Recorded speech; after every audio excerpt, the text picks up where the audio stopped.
If I can pack for 10 days in Japan in the fall, in a carry-on only, so can you. I leave for Japan in just a few days and we are spending 10 days on our trip total, 2 full days in Seattle and 8 full days in Japan, in Tokyo and Kyoto to be more exact. So with travel days, with all of those hotel nights, it is 10 days total.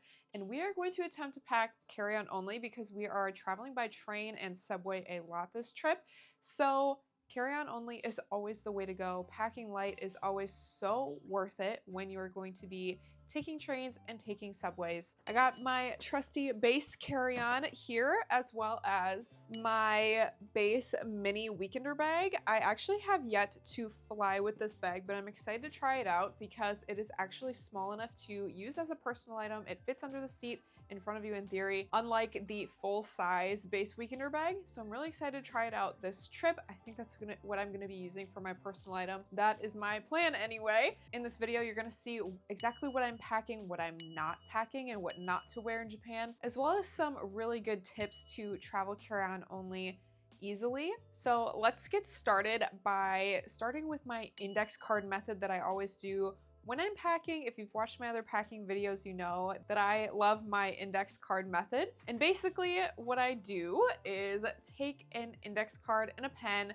I write out every single day of our trip and the main activities of that day. And that really helps me organize what kind of outfits I need for each day and how many of every kind of outfit I need for the entire trip. It makes packing my clothes go a lot faster, keeps me organized, keeps me on track and focused. So we're gonna fill out this index card for my Japan trip now. First, we are going to write out all of the days of our trip. So I'm just gonna write days 1 through 10. Then under each day, I'm going to write the main activity of that day. So for day 1, we have a travel day. Day 2, we will be in Seattle. We're spending a day in Seattle before we go over to Japan. Day 3 is our travel day to Japan. Day 4, we will be exploring Tokyo proper. Day 5, we will be in Tokyo Disney. And then day 6, we'll be in Tokyo Disney Sea. Day 7, we're also going to be in Tokyo Disney Sea. Day 8 is a train travel day to Kyoto. Day 9 is a day in Kyoto. Day 10, we will also be in Kyoto, and we will be technically gone 11 days now that I'm looking at this because of our travel days. So I'll just make a little day 11 as well, which is our travel day back home. So my index card always ends up looking somewhat like this for all of my trips. And then also in the blank space, my index card, I'm gonna make a note of what kind of weather is predicted for our trip, as well as like how many travel day outfits I need, how many pajamas I need, all of those kind of things, just to keep me even more organized. So when that's all said and done, my index card usually looks a little bit something like this. Now I can pack my clothes really easily.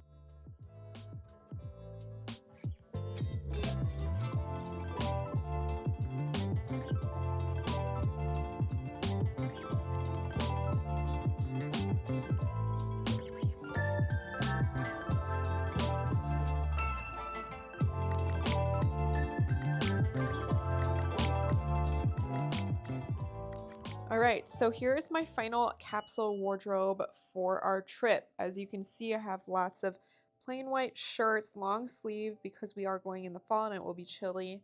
3 pairs of jeans. I know that some people say not to wear jeans in Japan, but when I was doing research, there are plenty of Japanese people wearing jeans in the background of the photos, so we'll see. That's what I have, so that's what I'm packing. 3 pairs of jeans, Disney sweatshirts for our time in Tokyo Disney, as well as a sweater vest that I can wear a couple times on the trip, and a sweater set for Japan travel days. And then I also have leggings and more casual outfit for our domestic travel day. However, I am not planning on wearing leggings in Japan, and I'll explain why in a second. And then I also have a long skirt. When I was doing my research, everyone had long skirts on. All the women had long skirts on in the photos, so I'm bringing a long skirt to wear as well. And then all of these outfits, obviously neutral colors. so that I can mix and match throughout the trip as we wear, wash, and repeat the outfits. Then for a jacket, I am bringing a leather jacket. Trench coats are apparently even more popular in Japan, but this is going to be way easier to pack, way lighter to carry with me on travel days, and then I can also fit it in my backpack when we're in the Disney parks when I want to take it off midday if I want to. This will fit in my backpack. A trench coat wouldn't. So I'm bringing this one instead, just a little bit more packable. Now we are going to put them in their corresponding packing cubes to put in my suitcase. All right, so I have 5 total packing cubes. Usually I would organize my packing cubes per outfit, but because I'm doing a capsule wardrobe, I think it's going to be easier for this trip to organize them based on clothing article type. So for example, I have all of my bottoms in this packing cube. I have sweaters and sweatshirts in this packing cube, PJs and my basic white shirts in this packing cube rolled up, and then all of my socks, underwear, bras are in this packing cube for this trip. That is how I organized my packing cubes for this particular trip.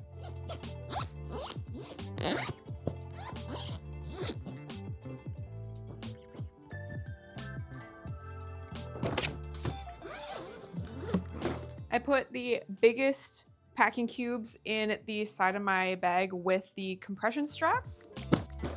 And then I strap the compression strap shut.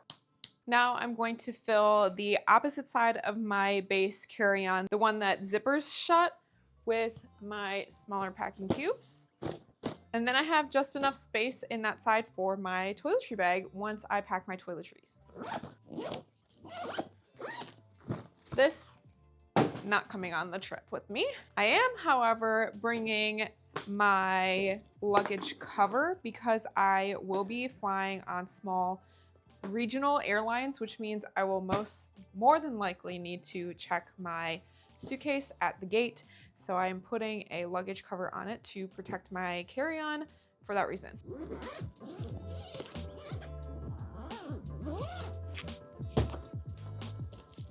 Just a couple of other things that I am packing that I want to mention. First, shoes. I am bringing 2 pairs of shoes. I'm bringing my trusty Hoka tennis shoes and my Doc Marten Mary Janes. I'm going to wear my Hokas on my travel days so that I don't have to worry about packing these because they are my bulkiest shoe that I'm bringing, although essential because I will be walking a lot on this trip, so I need to make sure that I have good walking shoes, aka those Hokas. And then I am bringing a cuter pair of shoes that I can like wear with my skirts and wear out into the cities.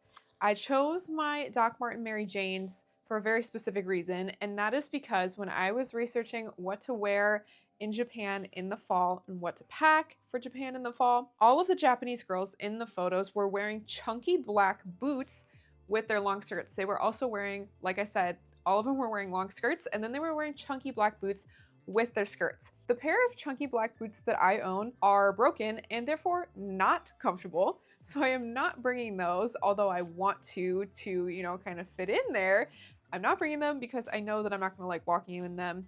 These, however, are more comfortable. They're very broken in, they're not broken. So I know that these are gonna be comfortable enough to walk in 10,000 plus steps a day. I am gonna pack these in my personal item because of the bag that I'm bringing. It has a bottom compartment that is separate from everything else. So I'm gonna put my Mary Jane's in there and also probably, you know, whatever else random things I need to pack, toiletries, liquids, whatever.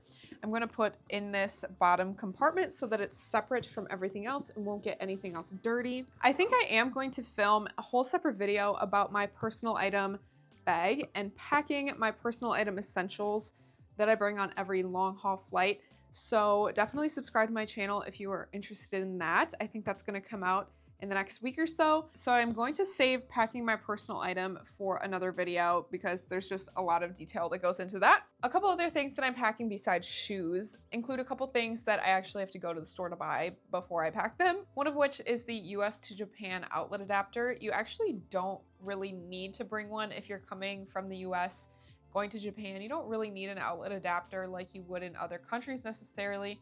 However, if you use a lot of 3-prong US outlets, then you will need to get a converter that converts it from 3-prong to 2-prong, because Japan, all of their outlets are just 2-prong. So for example, I also usually travel with a travel-friendly power strip, which are always 3-prong as well, so that I can charge multiple electronics at once in a small hotel room. So I'm also bringing a 3-prong to 2-prong outlet adapter for that purpose. And then lastly, you cannot bring a lot of medications that are over-the-counter and legal here in the US to Japan. They are illegal there. So namely like cold medications. I'll link the source from Japan to give you a better idea of exactly what you can and can't bring. But I am gonna bring pain relievers, which I would usually pack in my travel pill case, but just to make sure that I am all in the clear at customs and so that they don't question what kind of pain relievers or medications that I'm bringing, I am going to go buy the individually packaged ibuprofens and Tylenols so that I can bring a small amount. I don't have to bring a big bottle, but then they are labeled so that just in case something happens at customs, those medications are already labeled. Another thing that you should not pack or wear in Japan are leggings with nothing over them. When I was researching, I learned that they don't wear leggings and yoga pants on their own, like it's very common here in the US. So I am only wearing my leggings there under my long skirt. Like I mentioned earlier, the only time I'm wearing my leggings is on my domestic only travel days. So don't pack certain medications when going to Japan, and then also don't pack only leggings or yoga pants to wear with nothing over them. Other than that, I am so excited for this trip. I am flying business class for the first time. Only paid $33 for that business class flight. I'm also putting out a video in the next couple weeks about exactly how I got that business class flight for only $33. So definitely subscribe for that. Other than that, I will see you after my Japan trip. Bye guys.